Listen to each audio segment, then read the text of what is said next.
Hello, everyone. How are we doing? It is another episode of the Vistraz Show. I'm still working on a title for that to not have it be so vague, I guess. Um, I'm back after 2 weeks of, well, actually 3 weeks at this point, of vacation, being sick, and, well, just life in general. We're gonna go over a lot of stuff today. Actually got a list here of things going on. I'm gonna cover some stuff that happened while I was on vacation. Actually, a lot of big things happened while I was on vacation. Um, Today we're gonna be going into my past attempts at doing YouTube. Some of the stuff that I tried to do when I was younger. Some projects that we actually completed, and some things that never saw the light of day. I'm going to talk about some of my own attempts at world building, and maybe let you guys in on some of a setting that I'm working on. I talk about some systems that are in the works. The Some news from D&D and Critical Role, and also some other people in the TTRPG space that I'm just really hyped on, that dropped like literally yesterday. So I wanted to talk about it. But yeah, I don't really have an intro for these kind of things, so I'm gonna play a soundbite that I found. I don't know where I picked this up, but I'm just gonna use it today as my opening for my podcast.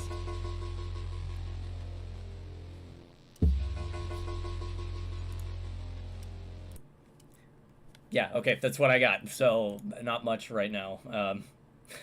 I don't even know what the fuck that was supposed to be. But let's just roll right into it. I am back from vacation. It was a lovely time. We were on a short trip up to the Wisconsin Dells. If you're not familiar with the Midwest area, Wisconsin has a location called the Wisconsin Dells. It's a bunch of water parks and a big tourist destination. I call it a tourist trap because it is. We went up there and spent a whole week just having fun, getting away from work for a whole week. It was a great time.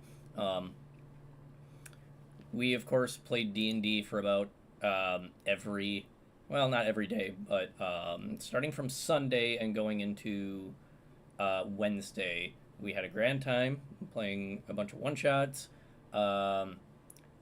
We finished. Well, we didn't finish, but we continued one of our home games that we've been running. That's in the Tal'Dorei setting. It was a lot of fun.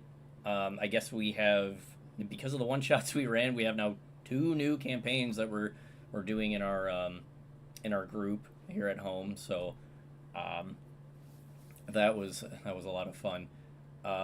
We did like a Percy Jackson one shot that was run by our friend Laura, who was that was a lot of fun. I haven't read Percy Jackson, haven't seen the movies, but it was an interesting spin. I knew some bits and pieces that helped me out, but I was completely in the dark on it. So I actually had a lot of fun running that one, or being part of that one shot. I didn't run it, Laura ran it.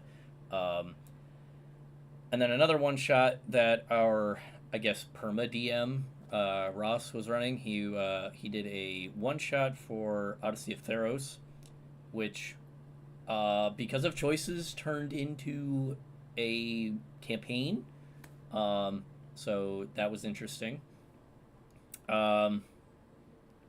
While we were on vacation, I wanted to touch on a very cursed system that my friends and I built when we were in high school. And sadly, we didn't get a chance to play. Just didn't work out. Things didn't align well enough.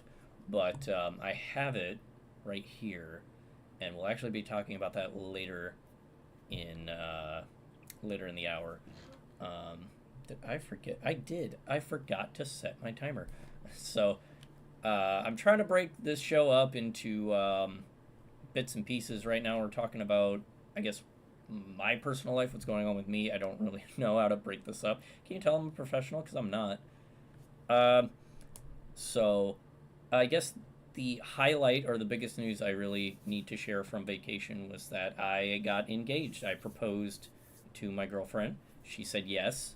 I don't think I'd be saying that I was engaged if she said no. So that was the highlight of the vacation. I did it on the tail end. Literally, our last full night there, I proposed at our favorite restaurant that we've gone to up in the Dells. We visited this restaurant. It's called Sorrento's. We've gone there about like 3, 4 times, I think. I have a lot of respect for this place because the first time we went, it was a group of like 8 of us, 8 adults and like 1 child. Um, we showed up on a Friday night, and we thought we'd probably be waiting for a couple hours or something. I think within about 15 minutes, they sat eight adults and 1 child in a fairly packed restaurant. So I have a lot of respect for the restaurant for doing that. And every time we've gone, it's always been a pleasure. Um, I did ask for like a private booth or a private room um, when we went for the proposal. And I don't think they had a room to fit that many people. I'm pretty sure they did, but we ended up in like a kind of tucked away corner. It wasn't exactly what I hoped, but it worked out. So everything went fine. The dinner was great. Um, I don't know how I don't know how to personally like objectively take how I did the proposal because I was nervous and totally didn't do it how I imagined, which I don't know how I imagined it going. So there you go. And that was just I my girlfriend at the time, it was now my fiance. Um, we had been talking about what we want our wedding to be as kind of like a hypothetical for a while, and we had been together for 2 years. So I thought, it's a week long vacation. It's it's the best of time of it's the best of time as any to propose. So I thought I would do that, and just after our vacation, because we came back on a Wednesday, um, that Saturday would be her birthday. So I thought she could ride that high all the way into her birthday, and then we could celebrate and do whatever she wanted on her birthday. So it went off. I think it went off great. But for the longest time, she would like find reasons to go. So when are you gonna propose? This is a nice place to do it. If you had a ring, whenever you're gonna get it and whatnot. And so I tried to lead into the proposal with that. Um, so I kind of kept myself on my toes for that. Um, into the night that we went to the restaurant. Um, my biggest fear, or I guess I was kind of banking more or less that she would lead into that, and I could run off of that. But she surprisingly didn't say it's like, oh, this would be a good place to propose or whatnot. So I was like, ah, shit. And I guess I wanted to do it to get it over with, and maybe dinner would have been like, I don't know, a little better. It was fine by my standards. It was a great dinner, and then the proposal happened. But as dinner was winding down, our perma DM Ross, he was holding onto the ring for me, um, and him and his wife had the ring for the majority of the time that I had ordered it, and it arrived, and was basically with them for the whole time leading into the vacation, and it was with their luggage for the duration of the vacation until that night. Um, and so once dinner wind down, I tried to like lead her into it. I was like, so what's something you've been asking me for a long time? What are you looking out for? She's My fiance literally looks at me and goes like, what are you talking about? Like, what have I been leading on about? So I grabbed the ring box from Ross, and I make my way around the table because I wanted her at the head of the table. The last few times we've gone there, we'd have a long table where we had a chair on one end and a chair on the other. So I wanted her at the head of the table, and I told her this would be like her birthday dinner, but she was just on the end of the table, and not at. So, if I can reverse this is the table, and I thought the table or her seat would be over here. I'm doing this very poorly. But you know what I mean? Like the chair would be on the very end of the table, um, but she was stuck on the corner end. So I had to scoot around her, get in front of her, and then drop down on one knee. And I think I confused her more than anything when I did that. She's like, "Why are you getting up?" I don't know. I haven't really asked her what her take was on it, but I'm only meant to touch on this like a little bit, and I'm floundering on explaining this. So, point was, I did the proposal. She said yes. I was hoping for a small little like booth area for some privacy because she's fairly shy, and I mean there were a few other tables with people, but they were like 3-4 tables away. Needless to say, everyone saw me do it, so we got some claps from other tables, and it was a great time. I think we had the best. It was the best vacation that I've been on in a long time, and I think it was the greatest way to end it. Yeah, I really don't know what to say after that. So I think we're gonna move on to the next topic of discussion, which was my previous YouTube channels and my previous experience with doing YouTube. As you guys know, um, I lost my train of thought. My fiance just put in the chat that she wasn't too bad about asking. No, she was not. She was not too bad about asking. Yeah, our previous YouTube channels that I've been doing on YouTube, there have been at least, I want to say 3 different channels that I have been involved with while trying to do YouTube as, that dream job. Let me see if I can find one of them. 2 of them exist now. One's a relic that has been kind of buried in YouTube's algorithm. And I'm going to talk about it first. Chronologically, it does not go like this, but the first channel that I want to talk about, I don't know how I'm going to do this. Let me see if I can get this done up right. There we go. So the first channel that I want to talk about is What the Fuck Foods. What the Fuck Foods was we didn't even know what we were doing at the time, and I mean, look at some of these videos. We are young. Like, this is high school levels of working on this. It only had 8 subscribers. It's a relic of the past. I loved doing it. I think, does it only have, I think it had, I want to say 10 episodes. 1, 2, 3, 4. Yeah, it had 10 episodes, and then we wanted to start, like, moving it into a, like a gaming channel, because that was the big thing at the time. We were all following, Rooster Teeth, and Let's Plays were, like, the newest big thing, and, I had no idea that mukbanging, the like foodie channels, I'd never known about those before this.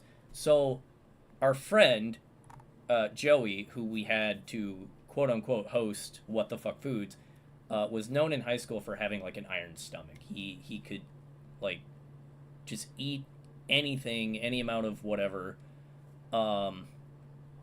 And I think our first episode was the mystery meat.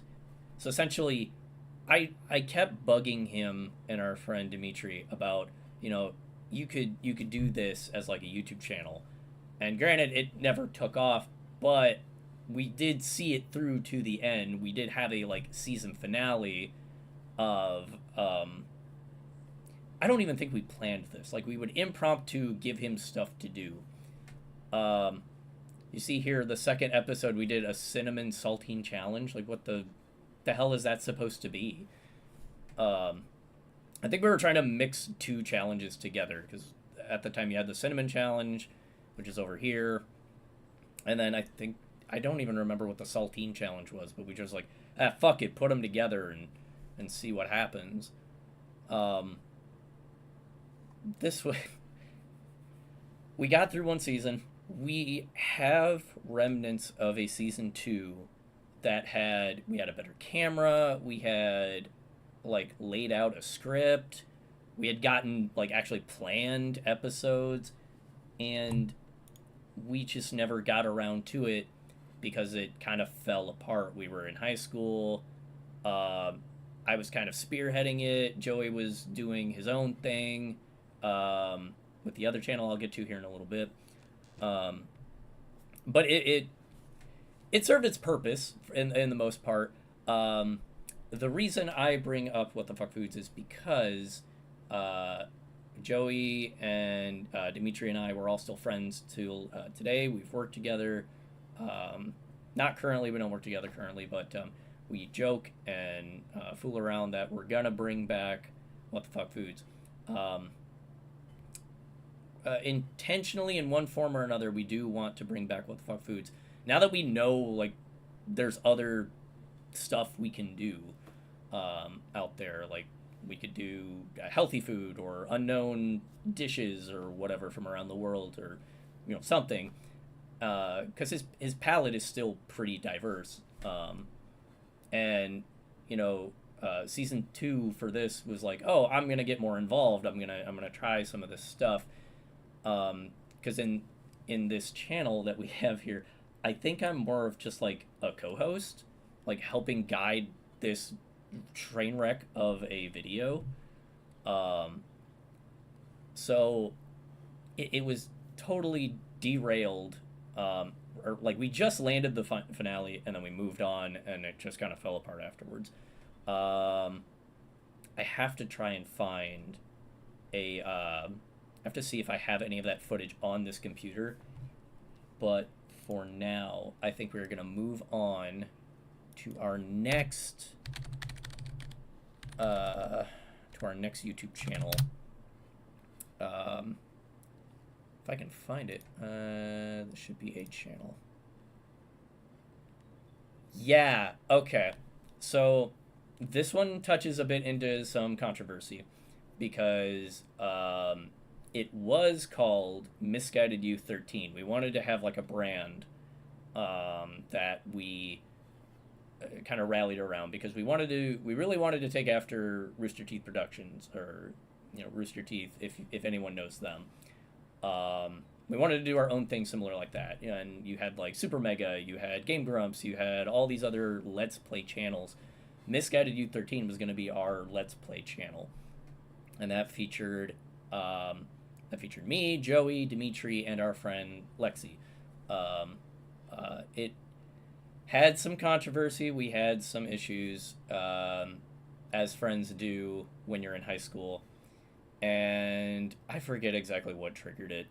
I don't really care anymore because it's so far in the past and we've moved on that disagreements were made, and Lex ended up taking the channel.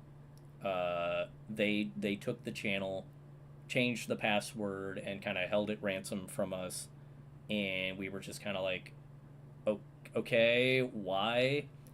But Lex rebranded Misguided Youth 13 to Lord Lady Lex, who is currently, I see them stream on Twitch. I don't know how often they're on YouTube. Let me see. Their last upload was like a month ago, but they have some stuff posted from their Twitch streams and whatnot. Regardless of the fact of we parted ways. We don't really talk to Lex anymore. I still see them on Twitch. I follow them on Twitch. I see them from time to time. I mean, no harm, no foul. It is what it is. We were dumb kids at the time. So, and then I'm trying to remember the last, like the first YouTube channel that we ever did.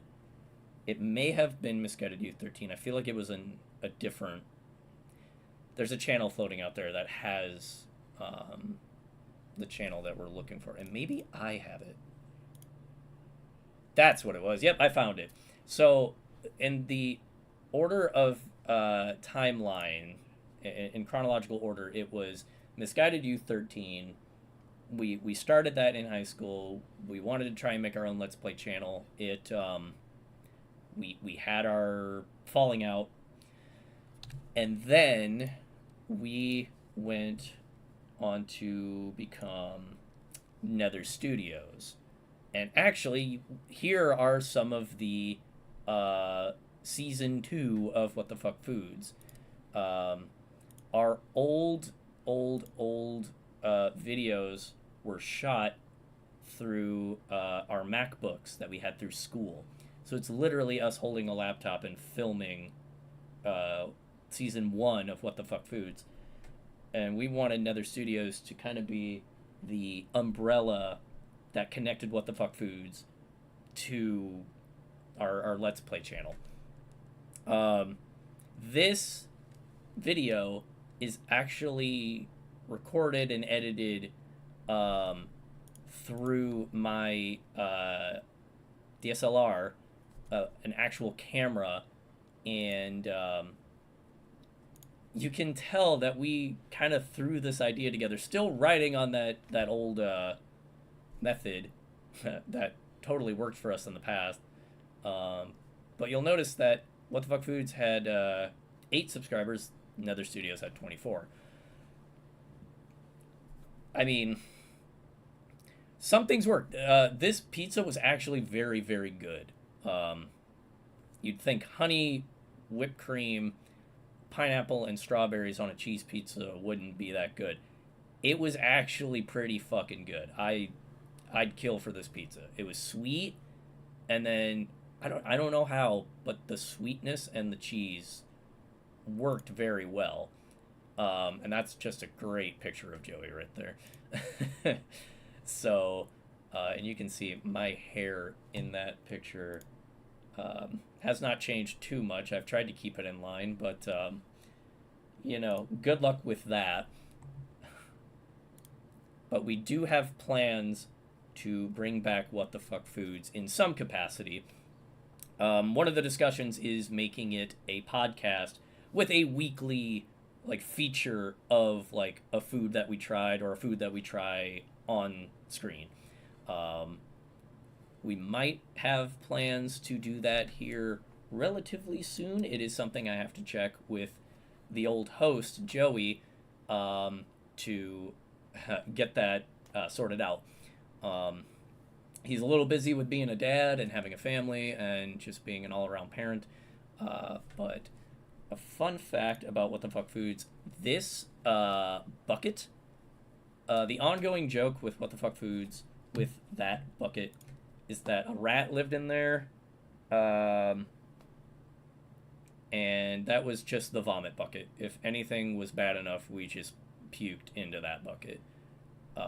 I think Dimitri still has that bucket. He has it somewhere, and I can't wait to do more with What the Fuck Foods if we ever get around to it. So I have done 3.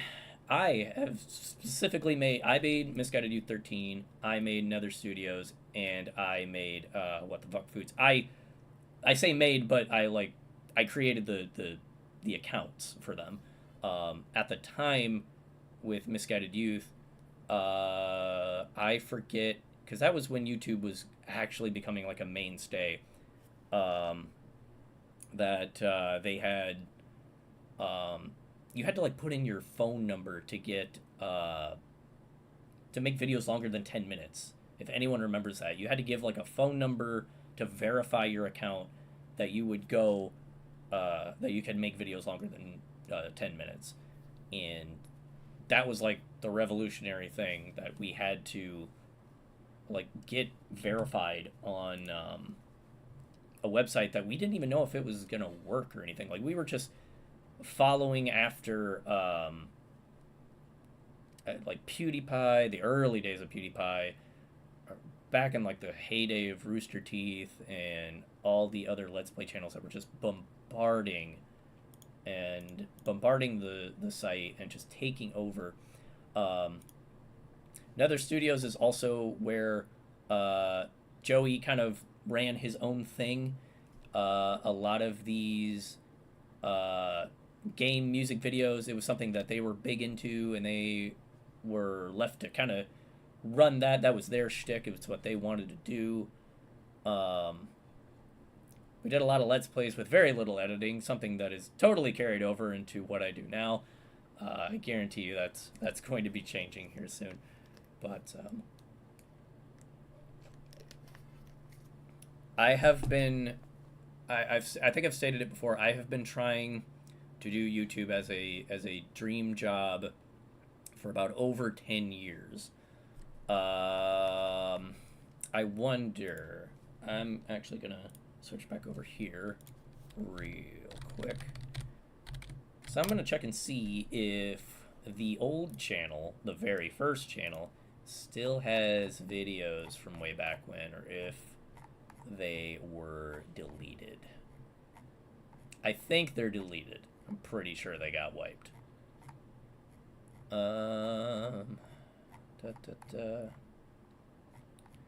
Because if any of our old videos remain, I just want to know the date of when this started.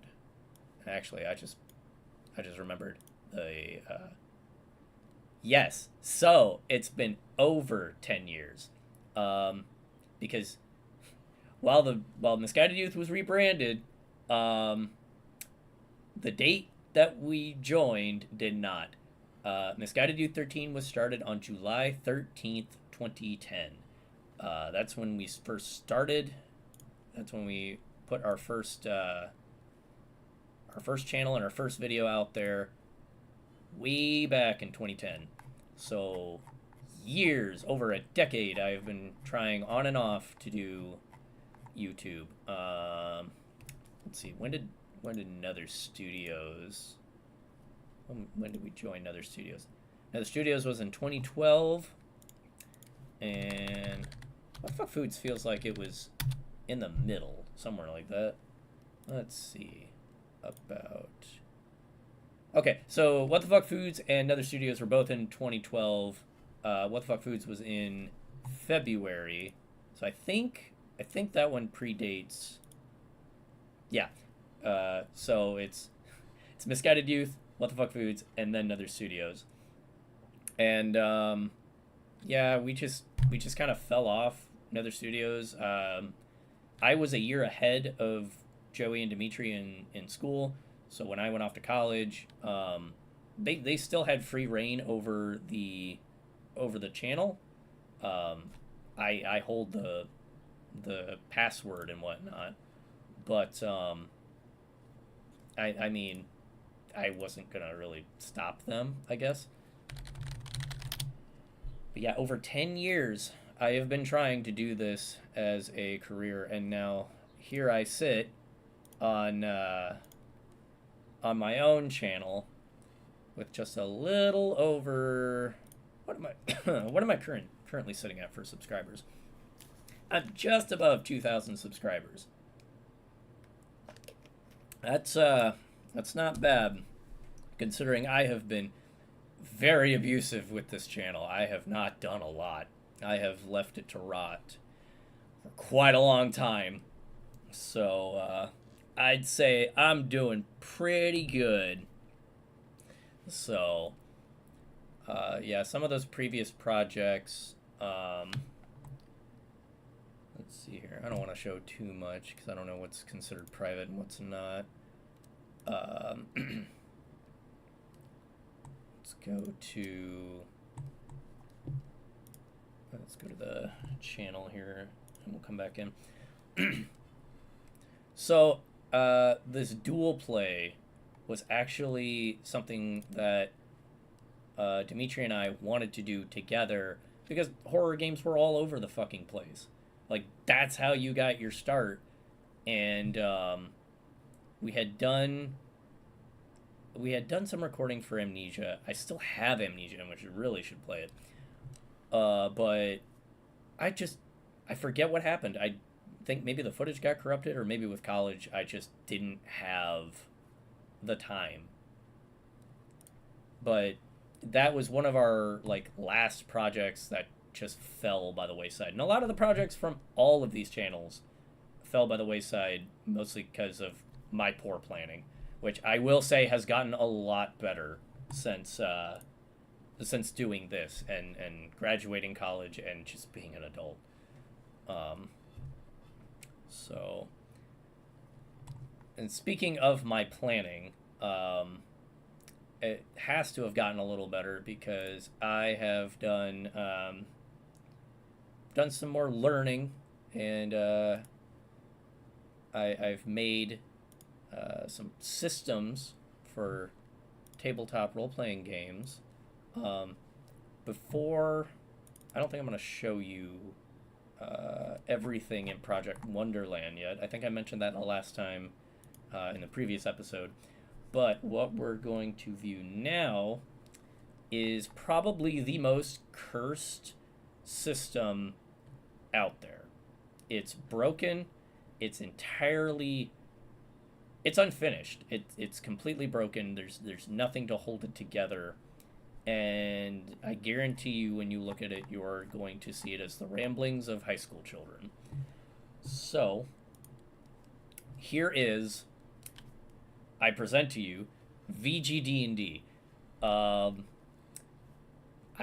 believe I have tried to explain this multiple times on this channel before, but here is the canonical final definition of VGD&D. Back in the year 2012, probably, I was interested in playing Dungeons and Dragons. At the time, though, we did not have the YouTube Dungeons and Dragons community that there is now. You didn't have your prominent channels. You didn't have Critical Role. You didn't have Dimension 20. You didn't have You didn't have as many of the live play shows. Acquisitions Incorporated was there. I believe Adventure Zone was one of the earlier ones, and they were definitely prominent. But I literally watched, I think, 10 or 15 minutes of a Yogscast live play. It's episode 1 of their live play.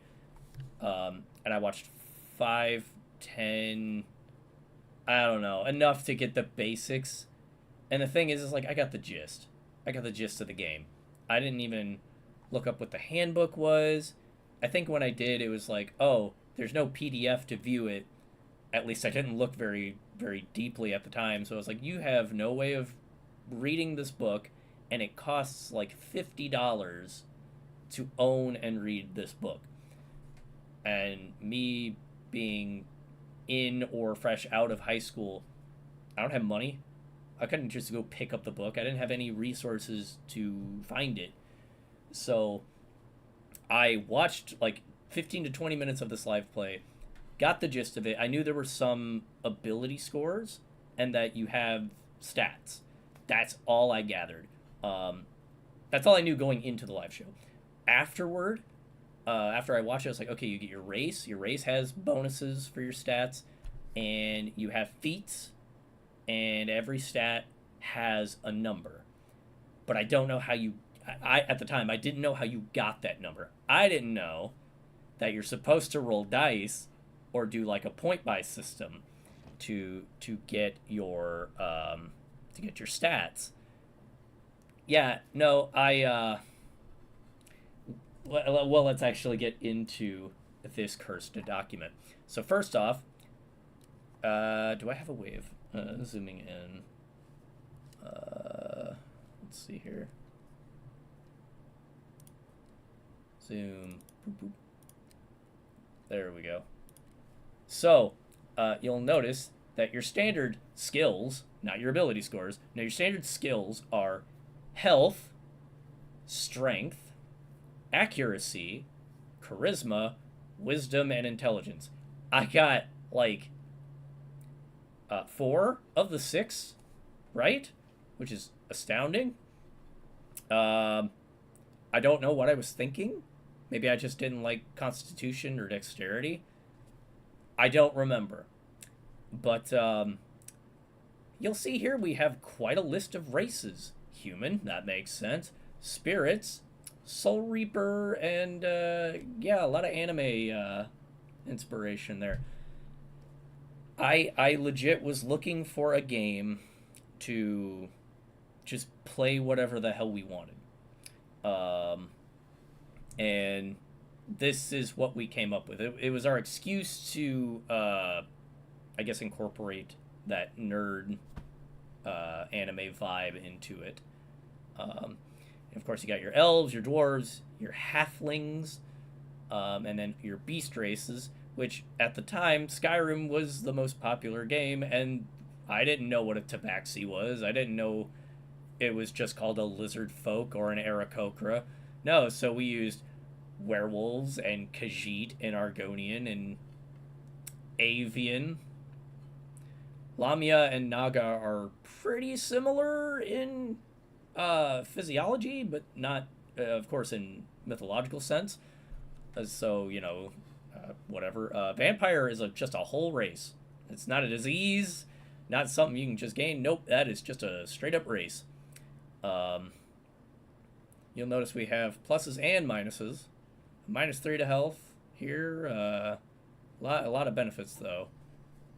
We had fairies, goblins, gnomes, orcs, um, and yeah, you'll notice halfling has a unique function here because halfling is not for your hobbit folk or your short folk. No, this is literally you're a half race. That's what we called halfling, because you take the half of the first race's mod. So, like, say, I guess if you were a human Dargonian, you could take the +2 charisma and the I don't know, the +3 to wisdom, and that's what your stats were. That was the ruling as I remember it. So a little jank there, just a little bit.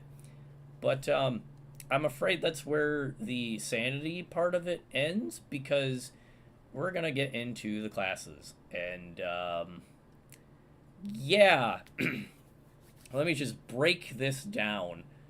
I didn't know how classes function. Not a lick of information on how they worked. I had not read anything from 3.5. I knew nothing about 4th edition, and 5th edition I don't believe had come out yet. I think 4th edition came out in 2014. I can actually look that up here in just a second. But yeah, I had no. Okay, it did come out in. Playtesting began in 2012, but it wasn't released until 2014. So yeah, 5th edition was not a thing. It may have been announced and was being tested, but I hadn't seen 3.5.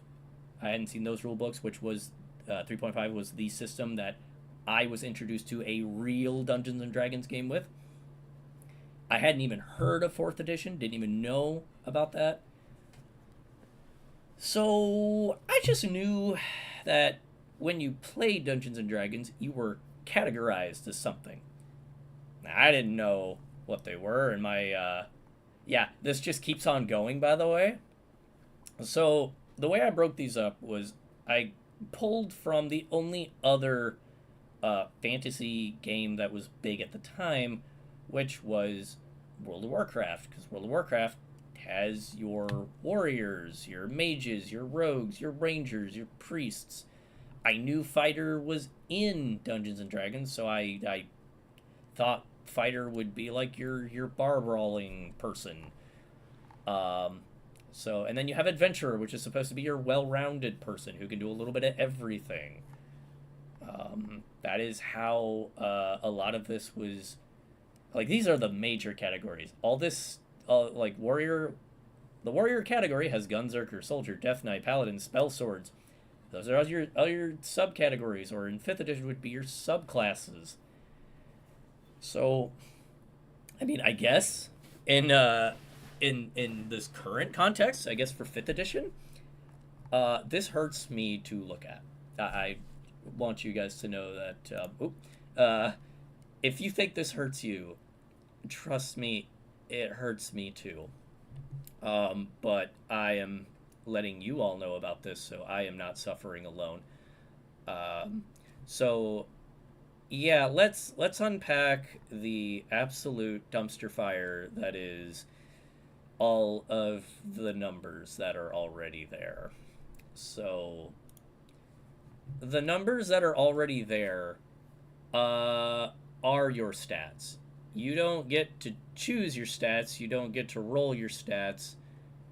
You just get them when you pick that class. Also, the other, like you see, adventurer here, which has stats. Yeah, that's a class. I'm wrong from 5 seconds ago. Uh, that's not a category and a subcategory. They're just all classes. So yeah, I fucked up on that one. But um, I wasn't aware that you were supposed to roll stats in D&D. I had no knowledge of that, and I just thought, oh, you pick a class, it has your stats, and that's what determines all your shit. Like what you're good at, what you're not good at, how you can do what you do. Only I didn't. I didn't know what determined what.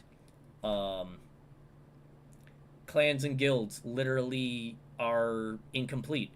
They're just guidelines for the DM to know, I guess, the difference too. I truly don't know anymore because I mean, like, you have a vampire clan, an orc clan. That's stuff that's very thematic and not. It doesn't have mechanics to it. But yeah, then we get into this stuff. This very, very painful list of things that is very anime and uh, very anime and video game inspired. Um, you can fire, blizzard, water, gravity. You know your Kingdom Hearts magic, your Keto and Hado and stuff from Bleach. The Force, we just threw Star Wars into this blender, and here's its body scattered amongst. Oh my God, I'm just taking you through a graveyard of things. Um, Weapon manifestation, like Keyblades, whatever the fuck that was supposed to mean. Because that's a skill. Like these are all supposed to be skills. Um, Sorry. Up here is your schools of magic for spell swords. You don't have schools of magic for your spells. No, you just need it for spell swords. Skills. You have your weird ones up here. Then you get into the more of the traditional ones. Your lock picking, your alchemy, your first aid, cooking, eagle vision, just ripped straight from Assassin's Creed. Agility, you know, a whole damn ability. Yeah, you gotta be good at that. And teleportation is a skill now. Enchanting's a skill. Smithing, pickpocketing, scavenging was a skill. Advanced scan, just more Kingdom Hearts. Okay, so before we get down to this shark fin that is currently pointing out, please understand, and actually let me face you like a man when I say this. Please understand, I was just an innocent child and knew nothing about creating a game. Okay? So, if I can quote a very old YouTube series that I watched in high school and I remember fondly now, this was a broken, exploitable mess of a game, and we exploited the hell out of it. So, as I said, back in 2012 when we made this thing, I got a glimpse of the game through a live play. I knew how the game was supposed to run. I didn't know the in-depth mechanics. So, I didn't know how you're supposed to calculate your damage, which, in 5th edition, is determined by your dice, your modifiers, and all that other shit. You might notice there are no modifiers anywhere in this bitch. So, how do we remedy that? Well, we had to make them up on the fly. And, yeah, I remember growing up before this that D&D could get complicated. It was portrayed in cartoons that it could get complicated. So I made it a little bit complicated. And here are the calculations for determining your health, determining your magic points, because that's how we casted magic. It wasn't to deal damage or have spell slots. You just have a bar of magic that you throw points out of to cast spells. You have your melee damage. Doesn't matter if you got a crit, you just deal flat damage. You have range damage and your magic damage. So, yeah, I have no other respectable answer for how fucking stupid these calculations are. I am sure there is some part of my brain that can rack up an answer of what I was thinking when I made these calculations, or the justification as to why I'm using the average of all your stats, why you're taking a result of the you're taking the result of that calculation and then multiplying it by 100, or why you're taking half of your intelligence or half your strength and then adding it to your level and then multiplying it by your average of your stats. I have no real answer other than I was a kid. I was innocent. I've learned my lesson. Have I paid the price for my crimes against humanity with this? I'd like to think in many of my campaigns that I've gone on, I'd like to say yes, I think I have, but now that you're witnessing the atrocity that this is, you might think otherwise. Now, you'll see down here, I was nice enough to do an example. I hope you're ready for how broken this game was. So, at level 1, mind you, an adept class character has 3,000 hit points, 3,000 of them. My current long-form character in Tal'Dorei is a wizard. I'm pretty sure at best my wizard started with 10 hit points. And I made a game system that starts you with 3,000 hit points. You have 2,900 magic points. And, to be fair, at level 1, you're dishing out 16s for your melee and range and only 14 damage for your spells. That shit's balanced. But your health and magic, on the other hand, not so much.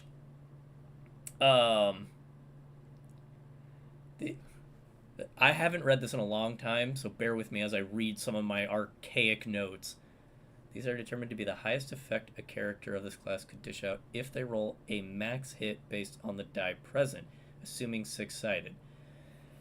The character may have to reduce the damage by what the die lands on. So, okay. So just slow down a bit, because we'll get to that defense stat / roll. We'll get to that in a bit.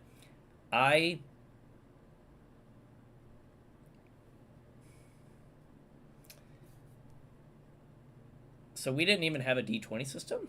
We made a D6 system. We had no fucking idea what we were doing. And I don't even know how much we reduced that damage by.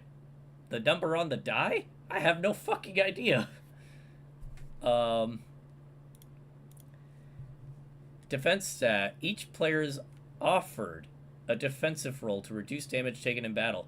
So it's not guaranteed. I offer it because I'm a kind DM, I guess.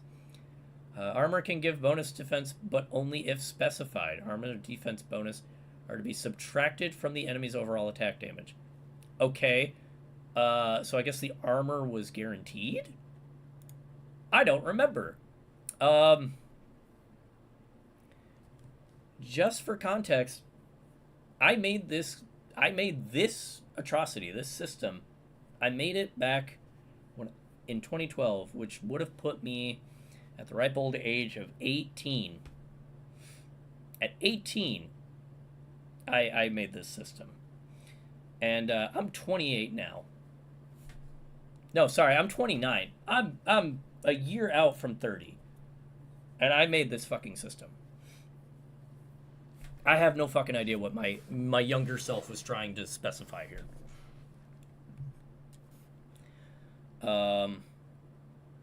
So the magic casting system is very, very, very simplistic, I guess. That's the word I want to use.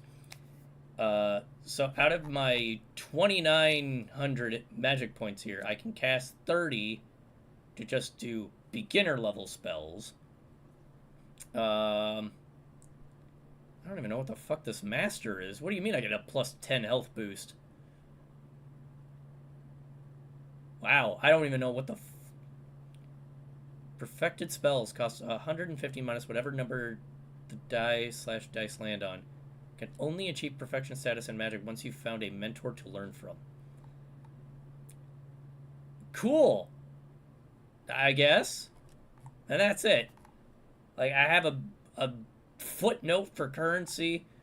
This very basic magic casting system. A very charitable defense roll. And a bunch of shit that doesn't really make sense. Yeah, and we played this. We've played it 3 different times. I know so. And we've had a blast with it before.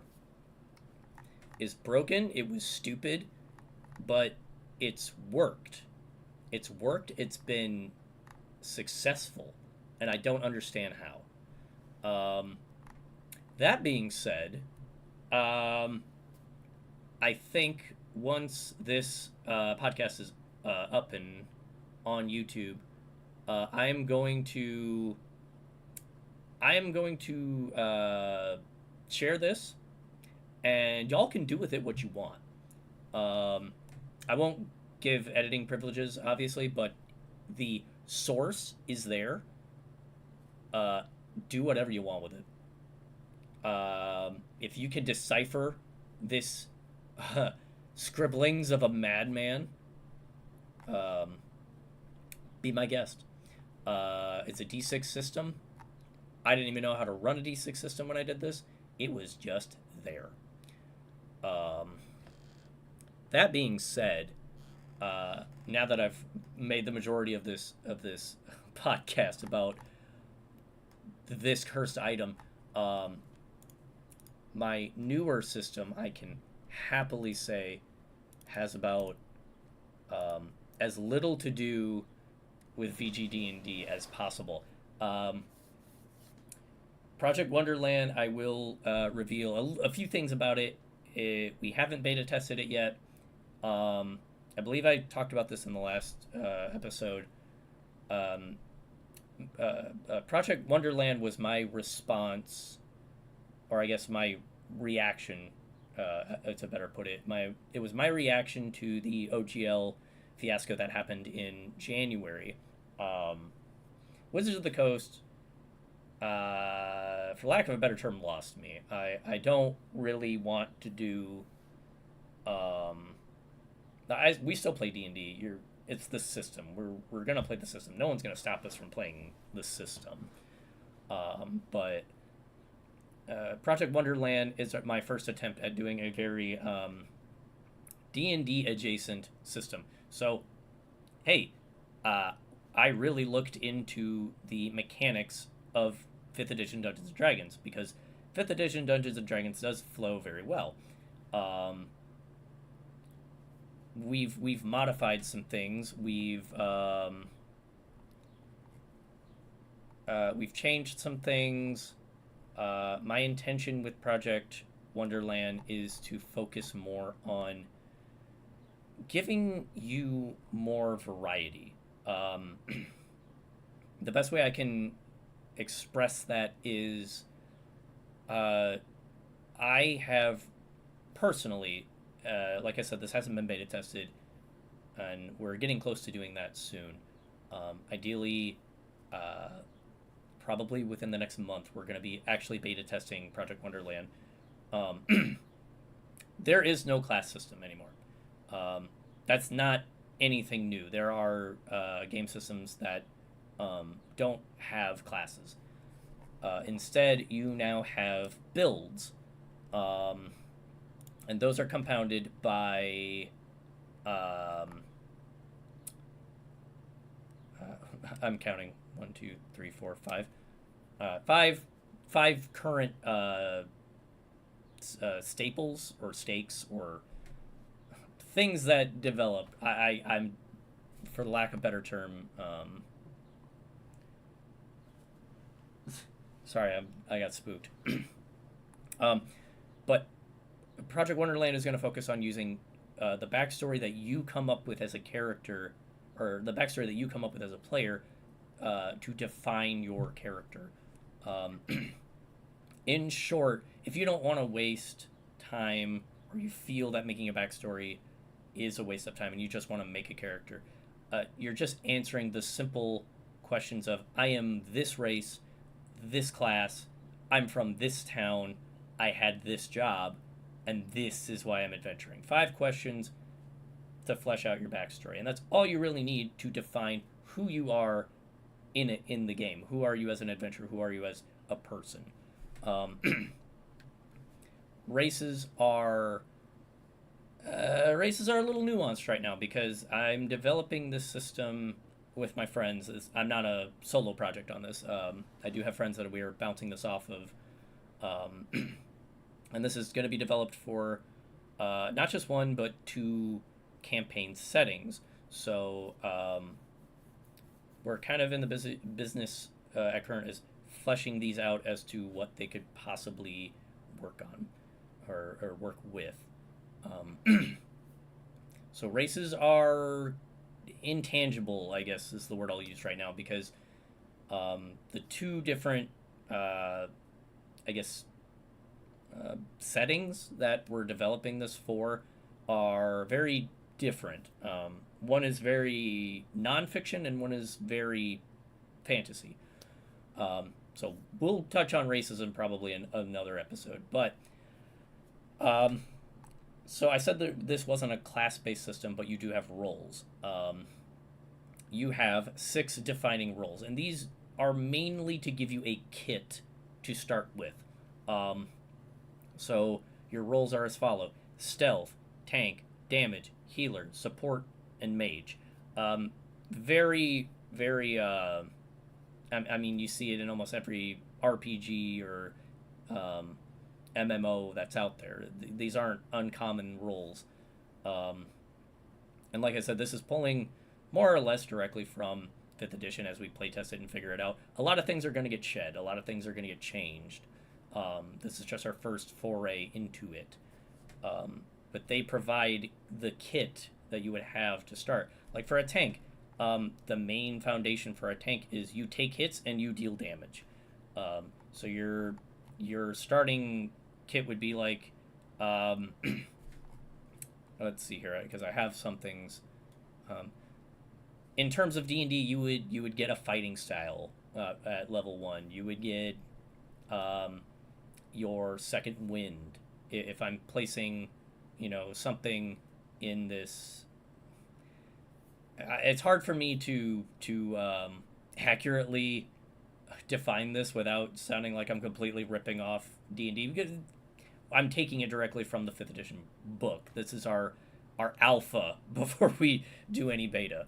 But your role helps you determine your hit die, how your hit die is going to change over time. And this is entirely subject to change. I say beta testing, but this is completely alpha stuff. It has not been tested, but it's more structured than the absolute clusterfuck that was VGD&D. I don't want to go back to this. I want something that is resembling a functional game. So, Project Wonderland is in the works. Those are only 3 aspects, though: your backstory, your race, your build, and then where did I go? I missed my stuff. Your skills and ability feats. I'm working on a way to divide your feats into something that's more diverse. I like the idea of games like 7 Days to Die or Skyrim, where you can specialize into certain skills and you get bonuses and extra feats from them. And that's currently my main hangup. That's currently where we are, and that's the major holdup for this.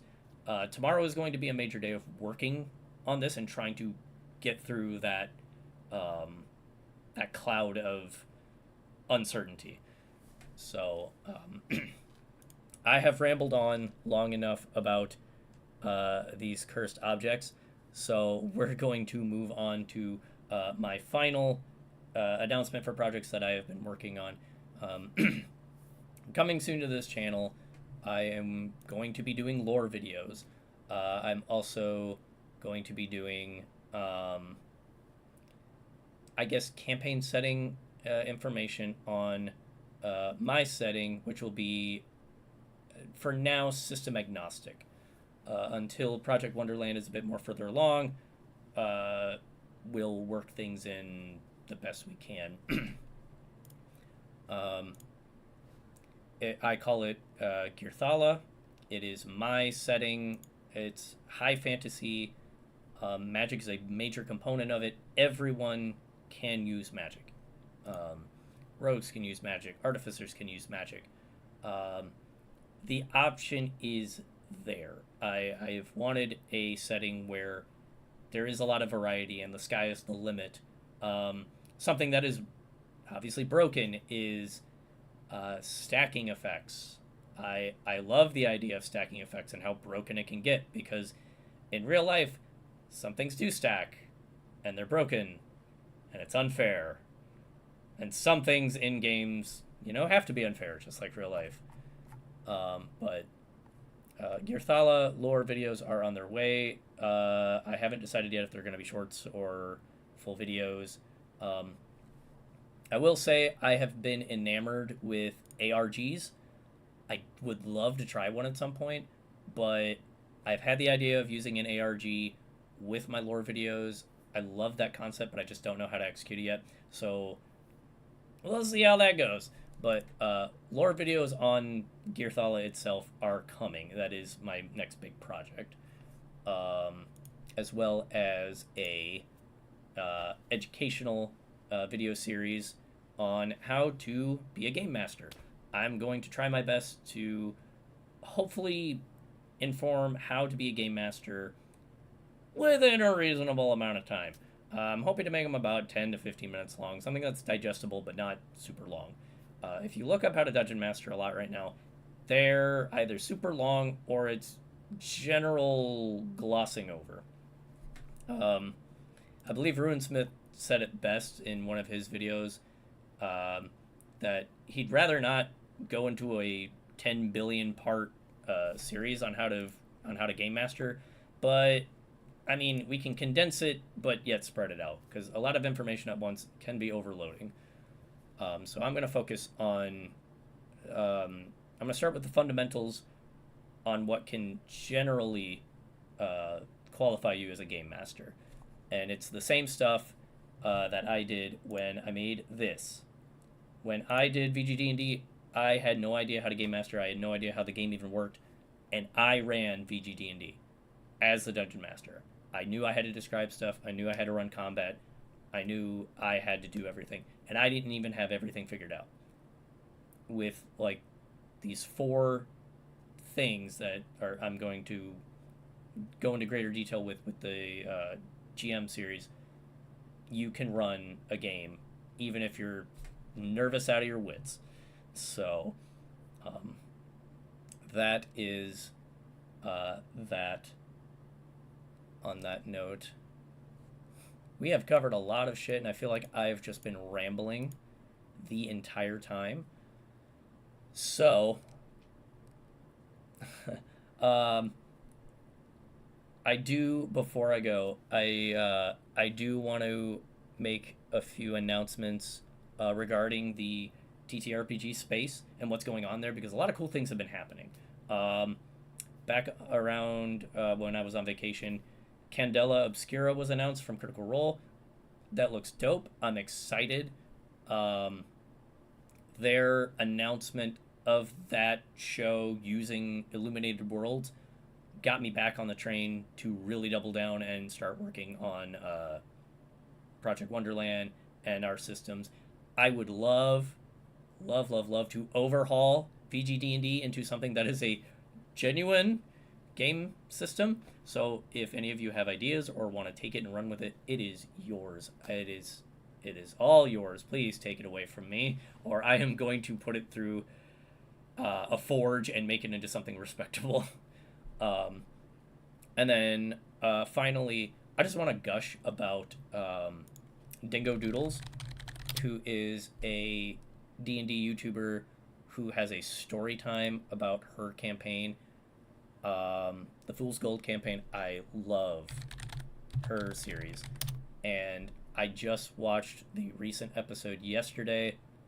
It is so good. It's part 30 in a long series. It is so worth it. If you have not seen Dingo Doodles, have not seen her D&D story, please go watch it. It's a great time.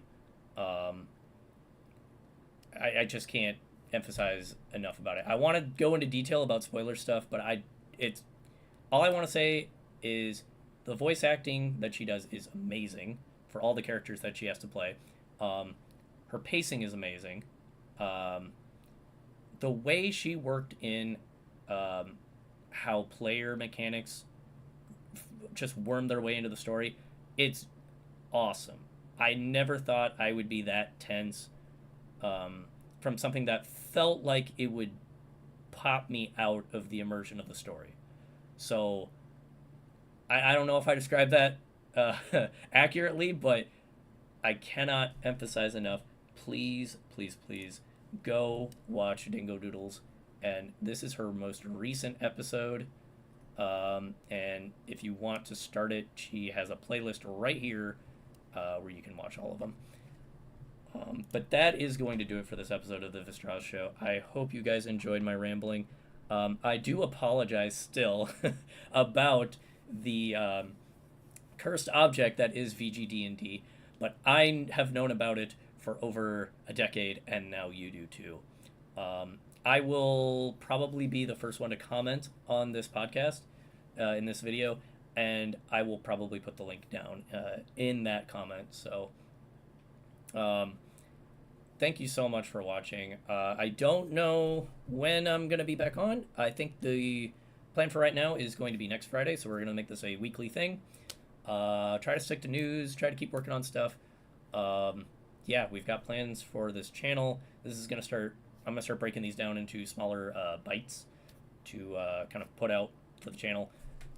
That's also something I'm working on tomorrow, so I hope you guys enjoy. I will see you next Friday for another episode of the Vistraz Show.